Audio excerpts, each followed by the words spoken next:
Shalom, teman-teman dikasih oleh Tuhan. Bagaimana kabarnya hari ini? Semoga kita semua tetap dalam keadaan sehat, bersuka cita, bergembira karena Tuhan. Karena Tuhan Yesus tidak pernah meninggalkan kita, apapun yang terjadi dalam hidup kita. Kawan-kawanku yang dikasih oleh Tuhan, hari ini kita akan merenungkan sebuah kebenaran firman Tuhan. Karena saat ini kita sedang berada di suatu zaman yang sangat menekankan kemewahan ataupun kemegahan, sehingga kita semua berjuang mati-matian untuk memperolehnya. Akan tetapi kalau kita berkata bahwa kita adalah orang percaya, murid Kristus, maka ada sebuah gaya hidup yang harusnya kita latih. Gaya hidup yang berbeda dengan apa yang ditawarkan oleh dunia ini. Gaya hidup yang seperti apa? Inilah yang akan kita renungkan dan kita pelajari pada hari ini. Kita akan memulainya dengan membaca satu kebenaran firman Tuhan yang terambil dari surat Ibrani, pasalnya yang ke-13, ayat 5 dan ayat 6. Saya akan bacakan untuk kita semua. Demikianlah firman Tuhan. Janganlah kamu menjadi hamba uang, dan cukupkanlah dirimu dengan apa yang ada padamu. Karena Allah telah berfirman, Aku sekali-kali tidak akan membiarkan engkau, dan aku sekali-kali tidak akan meninggalkan engkau. Sebab itu dengan yakin kita dapat berkata, Tuhan adalah penolongku, aku tidak akan takut. Apakah yang dapat dilakukan manusia terhadapku?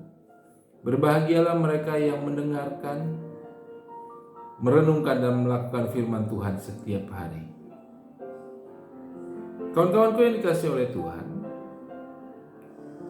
hari-hari ini kita sedang berada pada masa yang sangat menekankan kemewahan, ketenaran. Tidak sedikit dari kita yang kemudian mencoba untuk meraih semuanya itu. Kita berpikir bahwa dengan kita memperoleh semuanya itu, maka kita akan lebih berarti hidup ini. Kita berpikir bahwa ketika kita memiliki kekayaan ataupun jabatan ataupun ketenaran ataupun pengikut yang banyak, maka kita akan bisa memuaskan ataupun memperoleh apa yang kita inginkan.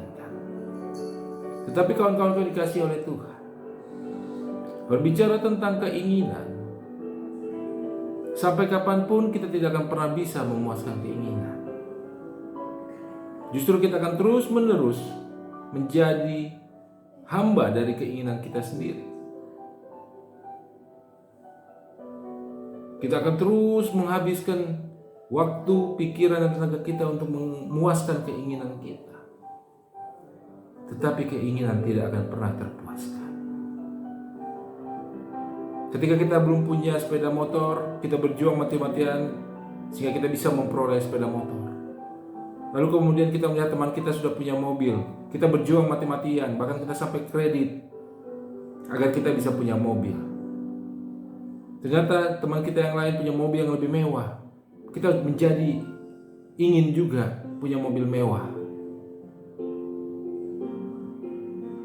Tidak akan pernah puas, kawan. Oleh sebab itu firman Tuhan yang kita baca tadi sebenarnya mengingatkan kita sekaligus menasihati kita agar ketika kita menjalani hidup ini, kita tidak menjadi hamba uang, tetapi kita harus belajar untuk mencukupkan diri dengan apa yang ada pada kita hari ini, dengan sebuah keyakinan bahwa Tuhan tidak akan pernah meninggalkan kita ataupun membiarkan kita. Ya, sebuah keyakinan bahwa Tuhan bersama-sama dengan kita. sehingga kita dapat melihat pertolongan-pertolongan Tuhan di dalam hidup kita.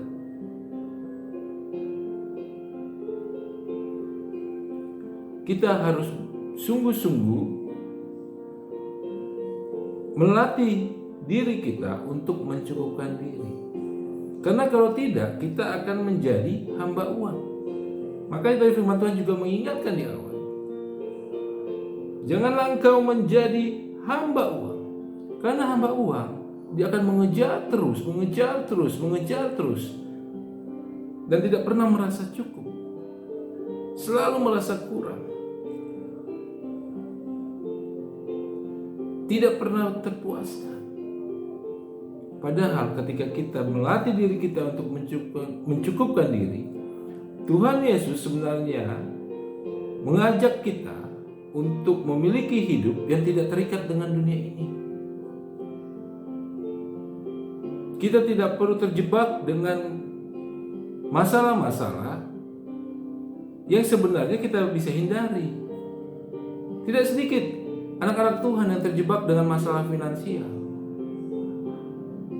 Bukan karena dia mengalami kerugian dalam menjalani usaha, bukan. Tetapi kerugian finansial yang saya maksud ini, masalah finansial yang saya maksud ini adalah ketika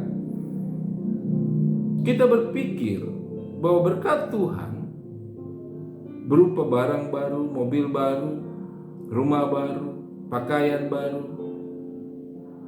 Kita berpikir bahwa berkat Tuhan adalah segala sesuatu yang terlihat wah di mata manusia. Sehingga tidak sedikit anak-anak Tuhan yang berpura-pura menjadi orang yang diberkati. Mengapa bisa sampai seperti itu? Karena perspektif kita selama ini, kita selalu berkata, ketika ada orang yang kaya, ketika ada orang yang memiliki jabatan yang tinggi, kita selalu berkata, wah, orang itu diberkati oleh Tuhan. Mengapa kita berkata orang itu diberkati Tuhan? Belum tentu kekayaan ataupun jabatan yang dia miliki ataupun kedudukan yang dimiliki adalah dari Tuhan. Kita nggak pernah tahu itu. Memang Tuhan berjanji bahwa kekayaan, kehormatan adalah berkat dari Tuhan bagi setiap orang yang percaya kepada Dia. Tetapi tidak semua orang kaya dan orang yang memiliki jabatan yang tinggi adalah orang yang mengandalkan Tuhan. Belum tentu. Makanya jangan heran, tiba-tiba kita dikagetkan dengan berita orang yang kita puji barusan itu tiba-tiba ketangkap misalnya oleh KPK karena korupsi. Atau tiba-tiba tertangkap ternyata dalam menjalankan usahanya dia melakukan penipuan. Ayo, tidak selamanya orang yang diberkati Tuhan itu menjadi orang yang kaya secara materi duniawi. Tidak selamanya. Selama kita menyimpan atau selama perspektif kita seperti itu, maka kita tidak akan melihat hidup kita hari ini adalah hidup yang diberkati oleh Tuhan. Tadi firman Tuhan sudah katakan, cukupkanlah dirimu dengan apa yang ada padamu. Sesungguhnya Tuhan tidak pernah meninggalkan kita. Dia memberikan berkat-Nya bagi kita, termasuk hari ini. Hanya saja hati kita masih hati seorang hamba uang, sehingga kita tidak melihat pemeliharaan Tuhan yang begitu luar biasa dalam hidup kita. Kita lupa pakaian yang kita pakai hari ini, makanan yang bisa kita nikmati hari ini, pekerjaan yang bisa kita lakukan hari ini, nafas kehidupan kita. Bukankah semuanya itu adalah berkat Tuhan? Tetapi karena hati kita masih hati hamba uang, kita tidak melihat itu sebagai berkat Tuhan. Karena dalam perspektif kita berkat Tuhan adalah kekayaan, keberhasilan yang dipuja-puja manusia, jabatan yang tinggi, pengikut yang banyak. Ayo kawan, ubah cara pandang kita. Latih diri kita untuk mencukupkan diri. Karena kalau tidak, kita tidak akan pernah bisa mengucap syukur. Karena kalau tidak, kita akan terus terikat mengejar yang sementara. Padahal Yang kita kejar ini pun suatu waktu akan kita tinggalkan juga. Karena kita datang dengan telanjang, kita pulang dengan telanjang. Ayo kawan, jangan lupa bahwa apa yang ada pada kita hari ini adalah berkat dari Tuhan. Jadi tidak usah malu kalau kita hari ini hanya punya, misalnya hari ini kita tidak punya kendaraan, ke tempat kerja harus naik angkutan umum, gak usah malu, kamu diberkati Tuhan. Gak mungkin kamu bisa naik kendaraan umum kalau kau tidak dapat berkat dari Tuhan. Kalau hari ini kau hanya punya sepeda motor, gak usah malu, karena sepeda motor itu juga dari Tuhan. Kalau kau saat ini punya mobil yang menurut mata manusia biasa-biasa saja, mengucap syukurlah karena itu dari Tuhan. Gak usah harus mengejar mobil sport yang mewah, gak perlu. Gak usah kawan. Belajar untuk mencukupkan diri. Latih diri kita yuk untuk mencukupkan diri. Karena apa kawan-kawan? Kalau kata Amsal 30 ayat ke-7, 8, dan 9 berkata demikian. Dua hal yang kumohonkan padamu supaya jangan ditolak sebelum aku mati. Yang pertama adalah jauhkanlah daripadaku kecurangan dan kebohongan. Yang kedua, janganlah berikan aku kekayaan atau kemiskinan. Biarkanlah aku menikmati makanan yang menjadi bagianku, supaya kalau aku kenyang, aku tidak menyangkal engkau dan berkata, siapakah Tuhan itu? Atau jika aku miskin, aku mencuri dan mencemarkan nama Tuhanku. Kawan, seharusnya orang yang percaya memiliki sikap dan gaya hidup yang mencukupkan diri, yang menikmati berkat Tuhan yang menjadi bagian kita. Syukuri kawan. Jika engkau saat ini masih tinggal di rumah kontrakan, itu adalah berkat dari Tuhan. Kau tidak mungkin bisa membayar kontrak rumahmu kalau kau tidak mendapatkan berkat dari Tuhan. Jadi jangan persempit, cukupkan dirimu. Karena Tuhan sudah memberikan apa yang kau butuhkan. Kita merasa kurang karena kita selalu membutuhkan apa yang kita inginkan. Ayo kawan, Tuhan Yesus juga mengajarkan dalam doa Bapa kami kan, berilah pada hari ini makanan kami yang secukupnya. Artinya apa? Tuhan Yesus mengajarkan kita untuk mencukupkan diri. Karena apa? Kekayaan tadi bisa membuat kita lupakan Tuhan. Hati-hati. Kalau usaha kita belum berkembang besar, kita tetap masih diberkati oleh Tuhan. Walaupun hanya 1-2 misalnya pembeli, 1-2 pembeli itu juga dari Tuhan loh. Come on, bersyukur. Cukupkan dirimu. Jangan jadi hamba uang. Ayo kawan, jangan terjebak dengan jebakan-jebakan.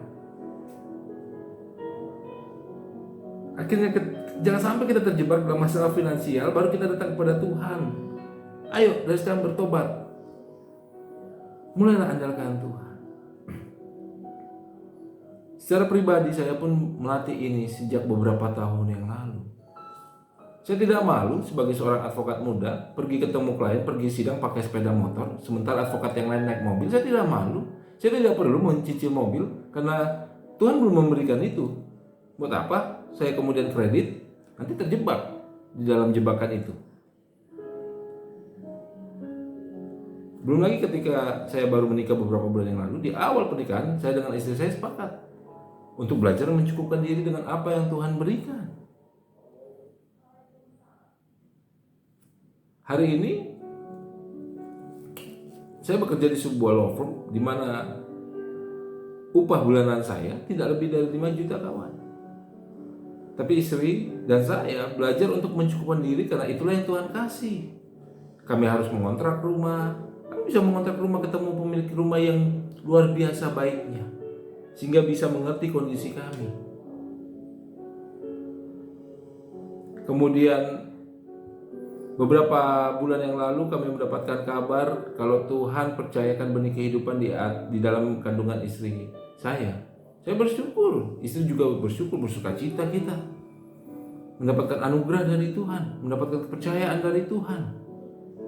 Tetapi sebagai manusia kami juga akhirnya berpikir, dengan apa nanti kami harus membayar dokter? Bagaimana nanti kami membayar proses persalinannya? Kalau normal sekian, sesar sekian. Sementara gaji kami tidak sampai 5 juta per bulan. Kami mulai bingung, mulai bertanya-tanya. Tapi kemudian kami diingatkan. Istri dan saya kemudian kita sama-sama berdoa. Kita serahkan sama Tuhan. Dengan sebuah keyakinan bahwa seperti Mazmur Daud seperti Mazmur Daud yang berkata bahwa dahulu aku muda, sekarang aku tua, tetapi aku tidak pernah melihat orang benar ditinggalkan dan anak cucunya meminta-minta. Kami meyakini hal itu, bahwa Tuhan tidak mungkin meninggalkan kami. Tidak mungkin anak cucu kami meminta-minta juga. Dan yang luar biasanya kawan, beberapa bulan, beberapa hari, kami tidak tahu, kami tetap percaya Tuhan akan cukupkan. Nah, beberapa hari yang lalu, tiba-tiba seorang rekan kerja saya menghubungi saya lewat WhatsApp dan berkata, "Lai, ada bonus ini." "Bonus apa?" aku bilang. "Ada bonus buat bereku." Bere artinya keponakan ya, dalam bahasa Batak. Kemudian dia mengirimkan screenshot. Ternyata Tuhan memakai dia, memakai hambanya ini untuk mengirimkan sejumlah uang yang nominalnya bisa menutupi untuk proses persalinan baik normal maupun sesar. Kami berdua kemudian hanya bisa mengucap syukur sama Tuhan. Luar biasa pertolongan Tuhan itu kawan. Kami tidak pernah meminta kepada siapapun, hanya kepada Tuhan kami percaya. Pasti Tuhan tidak mungkin meninggalkan. Tidak mungkin Tuhan membuat kami meminta-minta. Dan kami belajar untuk menerapkan hal itu. Setiap malam kami percaya Tuhan pasti cukupkan segala kebutuhan kami. Lalu kami tetap fokus melakukan menjadi bagian tugas pelayanan kami. Saya tetap fokus melakukan tugas pelayanan sebagai advokat, istri fokus tetap melakukan pekerjaannya di rumah dengan bisnisnya. Jadi kawan, mari kita belajar mencukupkan diri. Gak usah kita mengejar segala sesuatu hanya untuk gengsi, hanya untuk supaya terlihat tanda kutip diberkati Tuhan. Gak perlulah. Karena hari ini pun kita sedang diberkati oleh Tuhan. Setiap hari kalau kita berjalan bersama dengan Tuhan, hidup kita adalah hidup yang diberkati. Sehingga orang yang diberkati Tuhan sesungguhnya bukan orang yang memiliki kekayaan melimpah. Bukan. Orang yang diberkati Tuhan adalah orang yang tidak pernah meminta-minta. Orang yang diberkati Tuhan adalah orang yang melihat pertolongan Tuhan dalam setiap langkah hidupnya dia. Itu adalah orang-orang yang diberkati Tuhan. Jadi mari kawan-kawan, jika engkau berkata, jika kita berkata bahwa kita murid Tuhan, mari latihlah hidup kita untuk tidak menjadi hamba uang, tetapi melatih diri kita mencukupkan diri dengan apa yang ada pada kita. Sebab apa yang ada pada kita adalah dari Tuhan. Dengan sebuah keyakinan juga bahwa Tuhan tidak akan pernah meninggalkan kita ataupun membiarkan kita. Sehingga kita kemudian bisa berkata, Tuhan adalah penolongku. Aku tidak akan takut dalam melangkah. Apakah yang dapat dilakukan manusia terhadap aku? Luar biasa. Sampai bertemu dalam renungan berikutnya. Tetap semangat di dalam Tuhan, tetap berjalan bersama dengan Tuhan, dan tetap setia melakukan apa yang menjadi bagian kita. Tuhan Yesus memberkati, Tuhan Yesus mengasihimu.